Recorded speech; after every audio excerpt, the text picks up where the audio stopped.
अनुरोध करना चाहूंगी डीपी गोयल जी से कृपया करके मंच पर आए।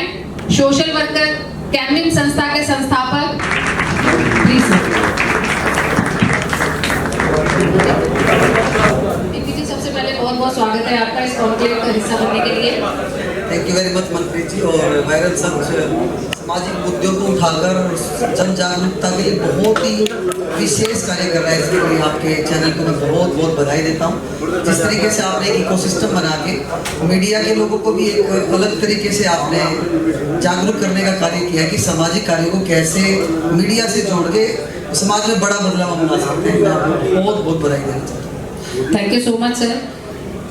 सर क्वेश्चन कुछ हम निगम के रिगार्डिंग भी पूछेंगे, कैनविन के रिगार्डिंग भी पूछेंगे। सबसे पहले हम जानना चाहेंगे आपको क्या लगता है नगर निगम और राजनीति क्या एक दूसरे को प्रभावित कर रहे हैं आज के समय में? देखिए, विशेष तौर पे देखा जाए तो दोनों ही एक ही सिक्के के दो पहलू हैं।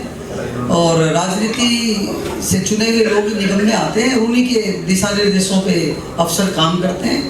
तो निश्चित तौर पे तो एक जुड़े हुए मुद्दे हैं दोनों। और यदि हम देखते हैं कि यदि किसी चीज़ को हमें सुधारना है तो लोकतंत्र में तो हमें उम्मीदवार को अच्छा चुनना पड़ेगा, उसी से हमारा सारा सिस्टम ठीक होगा। डेवलपमेंट को लेकर क्या कहेंगे कि नगर निगम के आने से 15 साल, तो नगर निगम के आने से क्या डेवलपमेंट हुई है? देखिए मनप्रीत जी, सिस्टम तो ये कहता है कि कोई भी अथॉरिटी बना के हम किसी चीज़ को ठीक कर सकते हैं। ऑब्वियसली जीएमडी की बात करें, एचवीपीएल की बात करें या नगर निगम की बात करें तो सिस्टम तो ये कहता है। और इतनी बड़ी आबादी जिस शहर में एकदम से आ जाए तो उसका तो सिस्टम कुछ ना कुछ बनाना ही पड़ेगा। तो ऑब्वियसली जितने भी काम हुए हैं वो नगर निगम के बाद ही काफ़ी काम हुए हैं। तो निश्चित तौर पे नगर निगम आने के बाद काफ़ी काम हुए। सिस्टम ये कहते हैं, ये होना चाहिए। भ्रष्टाचार एक बीमारी के रूप में देखा जा रहा है आज गुरुग्राम की अगर बात करें तो आपको क्या लगता है? ये बड़ा ही अहम मुद्दा है। और यदि हमें सिस्टम को ठीक करना है तो सबसे पहले तो हमें करप्शन पे ही काम करना पड़ेगा। जी, माननीय मोदी जी की नीतियाँ हों या हमारे मनोहर लाल खट्टर जी की नीतियाँ हों, मुझे ऐसा लगता है कि भ्रष्टाचार के खिलाफ काम कर दिया तो हमें सिस्टम में अच्छापन ला सकते हैं। लेकिन मुझे ऐसा लगता है कि सिस्टम बनाने वाले विचार तो हमारे नेताओं के या सरकार के हो सकते हैं, लागू करने का काम कहीं ना कहीं अफसरों का ही है जी। और जिस तरीके से मैं अंदर जाके घुस के उसको देखता हूँ तो काफ़ी कुछ लोचा सामने आता है। और मैं तो हमेशा खुले मन से एक सामाजिक कार्यकर्ता होने के नाते मैं हमेशा अपनी सरकार को भी जगाने का काम करता हूँ कि देखिए, सिस्टम को ठीक करना है तो अफसरों पे कहीं ना कहीं हमें टाइट एक लगाम लगानी होगी। वो कहीं ना कहीं थोड़ी वीक है। यही इसी वजह से हम देखते हैं कि बहुत सारी चीज़ें ऑनलाइन होने के बावजूद भी चीज़ें तरीके से नहीं हो पा रही। और अगर हम आरोग्य धाम की बात करें, कैनविन फाउंडेशन की बात करें, लगातार आप जो उसका स्तर है वो बढ़ाने का प्रयास कर रहे हैं, तो किस तरीके से चल रहा है अभी कार्य? मैं हमेशा एक बात करता हूँ कि यदि समाज की बात करें, समाज सुधार की बात करें तो वो किसी एक सरकार का, अफसरों का, प्रशासन का कार्य नहीं है। हमें सबको मिलकर काम करना पड़ेगा। और उसमें बहुत ज़्यादा जिम्मेदारी हमारे सामाजिक कार्यकर्ताओं की बनती हैं। RWAs हैं, हमारे जितने भी सामाजिक संगठन हैं। और बहुत अच्छी बात यह है कि पिछले कोरोना के समय में हमने देखा कि किस तरीके से सामाजिक कार्यकर्ताओं ने मिलकर और सामाजिक संगठनों ने मिलकर जिस तरीके से काम किया, निश्चित तौर पे एक समाज में हमें एकजुटता देखने को मिली। उसी विचार पे कैनविन फाउंडेशन एक संस्था हमने पिछले 4 साल पहले बनाई। या बजाज साहब बैठे हैं, कामरा साहब बैठे हैं, पीछे जन सेवक क्रांति पार्टी की सारे सामाजिक भाई यहाँ पे बैठे हैं। पार्टी बाद में, सामाजिक कार्यकर्ता पहले हैं। तो समाज में हम सब भाई मिलके और पार्टी और सारी चीज़ों से दूर हट के जब मिलके काम करते हैं तो समाज में बड़ा बदलाव आता है। मीडिया का भी इसमें बड़ा योगदान रहा है। तो हमने हेल्थ के विषय पे को चुना क्योंकि स्वास्थ्य हर घर की जरूरत है। और जब हम सही मायने में हेल्थी होंगे तभी हम हैप्पी रह सकते हैं जी। हम पंकज डावर भाई बैठे हैं, हम सब मिलके कहीं ना कहीं समाज के सुधार की बात करते हैं। और जहाँ कॉमन बात होती है मिलके पार्टी से आगे बढ़ के हम काम करते हैं। तो परमेश्वर अरोड़ा जी भाई साहब बैठे हैं, हेल्थ में बहुत अच्छा काम कर रहे हैं। हम सब मिलके एक समाज सुधार में कैनविन फाउंडेशन पहले सेवा पॉलीक्लिनिक के माध्यम से अलग अलग पॉलीक्लिनिक्स, अलग अलग नर्सिंग होम्स को इकट्ठा करके उनको एक चैनल बना के हमने काम किया। तो आज मुझे बताते हुए बड़ा गर्व होता है, पिछले 4 सालों में हमने करीबन 1.5 लाख इंक्वायरीज पे काम किया, हमारा डाटा है। और अभी करीबन 32,000 के करीब हमारे रजिस्टर्ड मेंबर हैं हमारे कैनविन फाउंडेशन के। आज आरोग्य धाम में करीबन 800 से 900 पेशेंट का पिछले 2 महीने पहले हमने शुरुआत की थी, उसमें रोज सेवा लाभ ले रहे हैं। यदि चारों पॉलीक्लिनिक को मिलाते हैं तो कल का आंकड़ा हमारा 1529 परिवारों का था जो हमारे वहाँ से सेवा ले रहे हैं। तो एक बड़ा बदलाव आ सकता है, बस हमारे को एक अच्छा विचार, अच्छी नीति, अच्छी नीयत के साथ काम करने की जरूरत है और अफोर्डेबिलिटी के साथ अच्छा एक एश्योरेबल वे में, अफोर्डेबल वे में, अप्रोचेबल हेल्थ संस्थाओं की हेल्थ फैसिलिटी की हमारे लोगों को मिले, इसमें मिलके काम कर सकते हैं। कुछ समय से जो है एक वीडियो वायरल हो रहा है जिसके बारे में मैं ही नहीं, यहाँ पर जितने लोग बैठे वो भी जानना चाह रहे होंगे कि वो वीडियो वायरल हो रहा है, उसके बाद आपकी कोई स्टेटमेंट नहीं है, कुछ नहीं है, क्या चीज़ क्या हुई है वो, मतलब क्या उसके पीछे का कारण क्या है जो वो वीडियो में व्यक्ति है जो साफ तौर पर आपका और नवीन जी का नाम ले रहा है और भी एक व्यक्ति का नाम ले रहा है, क्या है उस वीडियो का सच या क्या स्टेटमेंट देना चाहेंगे उस पर, क्योंकि सभी सुनना चाहते हैं उस पर। अब कोई इसमें सच्चाई है ही नहीं तो हमें भी लगा कि क्या स्टेटमेंट है। ऐसे तो कोई मान लो ऑफिशियली स्टेटमेंट हमारे से कोई पुलिस विभाग मांगे या कोई मांगे तो हम जवाब देंगे, तब उसके पीछे कोई सच्चाई नहीं है। आपको मैं और थोड़ा सा उसके अंदर जाके गहराई से मैं बताना चाहता हूँ। हमारे DSD कॉलेज की दीवार हमारे साथ लगती है जी। जब भी हम कोई मकान छोटा सा भी बनाते हैं तो हमें पड़ोसियों की हेल्प की जरूरत पड़ती है जी, किसी भी माध्यम से पड़ी, बिजली का थोड़ा तार ले लिया हमने, थोड़ा पड़ोसी में कोई उसकी वैसे हेल्प ले ली।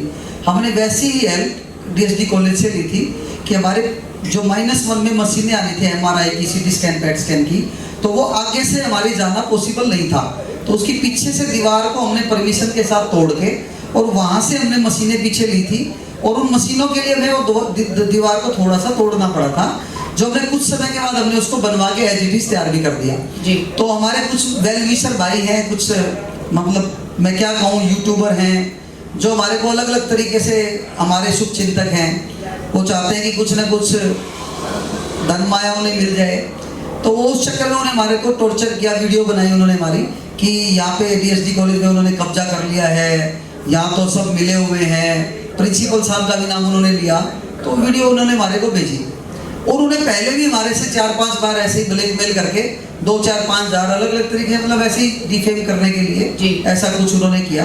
अब की बार हमने पक्का मन बना लिया था कि हम उन लोगों को किसी तरह का कोई पैसा नहीं देंगे, नहीं तो फिर ये रोज का काम उनका हो जाएगा जी। बस फिर उन्होंने कोई भाई सोमवीर सांगवान है उसको प्रवोक करके या क्या करा हमें नहीं पता, उन्हीं लोगों की वो थी, क्योंकि मैंने जब उनसे बात की थी सोमवीर सांगवान से, मैं आपको बताता हूँ जी। उन्होंने जब वो वीडियो मैंने देखी सोमवीर सांगवान के फेसबुक पेज पे, तो उसमें उसका मोबाइल नंबर लिखा हुआ था। आज मैं पहली बार स्टेटमेंट दे रहा हूँ वो भी आपके चैनल पे जी। तो मैंने उससे बात करी भाईचारे के तौर पे, भाई क्या विषय है, आप मेरे खिलाफ बात करो, पहले आप हमारे खिलाफ जो भी आपने बात कही उसके बारे में पुख्ता एक बार जानकारी आप ले लो। तो उन्होंने फ़ोन नहीं उठाया, मैंने सुबह कॉल किया था, फिर शाम को उनका वापस फ़ोन आया, तो मेरी बातचीत उनसे हुई सोमवीर सांगवान से। तो मेरा नेचर भी ऐसा है कि मैं ज़्यादा किसी से तू तड़ा करके बात नहीं करता। मैंने बड़ी प्यार से बात करी, सोमवीर भाई हम तो ये दीवार तोड़ी थी जो हमने बना भी दी है, आपके पास पूरी जानकारी नहीं है और हम तो चैरिटेबल अस्पताल बनाया है, 100 रुपये ओपीडी, यहाँ लोगों को स्वास्थ्य लाभ मिल रहा है, हमने किसी से कोई पैसा भी नहीं लिया, अपना जैसा भी जुगाड़ हम करके कर रहे हैं। तो वो हमारे गांव के पास का ही है, तो शाम हमारा गांव है पीछे। मैंने कहा यार, उसने कहा फिर मेरे को कि अब तो यार पड़ोसी आदमी है और मुझे जानकारी सही नहीं मिली तो मेरी गलती होगी, मैं आपसे आके मिलूंगा और आपसे, मेरे पास और भी प्रवोक किया है, मेरे पास और भी आपके बारे में गलत जानकारी उन्होंने दी है, मैं आपसे आके मिलूंगा और फिर हम बात करेंगे बैठ के जी। तो भाई इतनी सी बात हमारी हुई थी। उसके बाद उनके गांव के पास के हमारे राजकुमार Sangwan ji boxer petrol pump से हैं, तो वो उनके गांव के थे, तो हमने भी उनसे बात करी कि भी हाँ आपके गांव के पास के हैं, तो उनको एक फ़ोन और कर दो। हमारी किसी भी तरीके से उनसे किसी भी तरह से एग्रेशन में बात नहीं, यही बात हमारी हुई थी कि भाई कोई बात नहीं, आप आके मिलो। उसके बाद हम कोई बात नहीं जानते कि ये सारा चैप्टर कैसे हुआ, कौन हुआ, किसने उसके खिलाफ हमला किया भी या नहीं किया, तो इस विषय में कोई जानकारी नहीं है। हमें तो वो वीडियो ही मिली थी, उसके बाद हमारे पास ऐसा कोई नोटिस या कोई जानकारी आई नहीं। वो भाई इतनी सी बात है। उसके बाद फिर उसका क्या हुआ उसमें हम कुछ बता नहीं पाते। हाँ, ये बात मैं विश्वास के साथ कह सकता हूँ, यदि किसी भी तरह का हमारा इन्वॉल्वमेंट उस घटना में होता है तो मेरे खिलाफ आप पब्लिक, मतलब मैं सरकार और प्रशासन की तो बाद में बात करता हूँ, कानून की भी बात में बात करता हूँ, जो हमें समाज जो भी सजा देगा हम उसको हंस के सजा को लेने के लिए तैयार हैं। आरोग्य धाम बंद करने की बात करोगे, हम आरोग्य बंद करने के लिए भी तैयार हैं। मतलब जो सजा समाज देगा वो सजा हम लेने के लिए हंस के लेंगे। हमारा किसी तरह का कोई इन्वॉल्वमेंट उस घटना से नहीं है, ये मैं आपके चैनल के माध्यम से लोगों को बताना चाहता हूँ। और इसमें आज नहीं, मैं एक बात और करना चाहता हूँ, जी जी, आज नहीं फॉरएवर के लिए कैनविन फाउंडेशन की किसी भी गलत एक्टिविटी में इन्वॉल्वमेंट नहीं मिलेगी। हमारे पास बहुत सारी ऐसी जानकारी आती है, इस डॉक्टर ने गलत कर दिया, इस अस्पताल ने गलत कर दिया, मेरे साथ पैसे ज़्यादा ले लिए, मेरे साथ ये गलत कर दिया।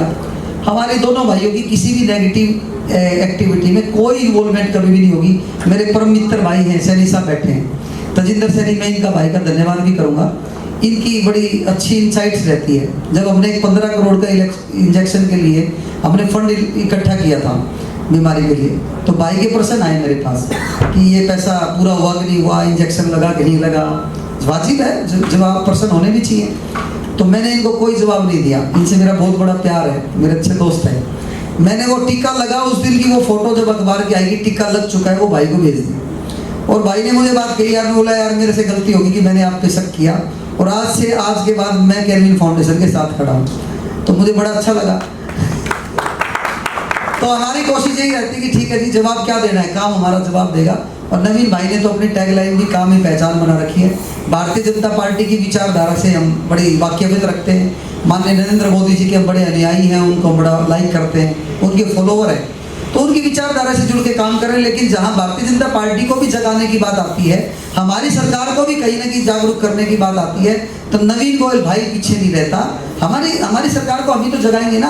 आज मैं ही कहता हूँ हमारे अफसरों पे कमांड ज्यादा कसो, मैं ही कहता हूँ हमारे प्रतिनिधि जो चुन के आते हैं वो सही काम करें, क्यों ना करें। जो हमारे पार्षद भाई हैं वो हमारे एरिया का ख्याल नहीं रख रहे, क्यों नहीं रख रहे।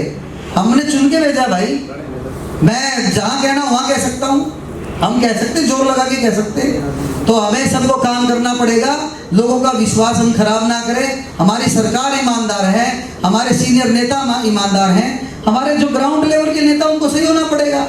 35 में से पहले 14 हमारे उम्मीदवार आए थे भारतीय जनता पार्टी के, और यदि इसी तरह खराब काम करें तो 14 भी ना आए, क्या पता। हमें काम करना पड़ेगा भाई। हमारी पार्टी अच्छे उम्मीदवार भी चुने, और हम अच्छे उम्मीदवार, मेरे परमेश्वर अरोड़ा भाई कितना जबरदस्त काम कर रहे हैं, हमारे बजाज साहब है कितना बढ़िया काम करें। अच्छे प्रतिनिधि हम चुनेंगे तो समाज में बदलाव भी आएगा, छिके हुए आदमियों को लेके आएंगे हम तो अच्छा बदलाव भी आएगा। तो पार्टी हमारी बुरी नहीं है, हमारे कहीं की ग्राउंड लेवल के जो हमारे प्रतिनिधि हैं उनको थोड़ा ईमानदार हमारी पार्टी की तरह बनना पड़ेगा, जब इस समाज में बदलाव ला सकते। बहुत बहुत धन्यवाद दीपी जी हमारे साथ बात करने के लिए। आपने मैं बुलाया उसके लिए धन्यवाद, थैंक यू।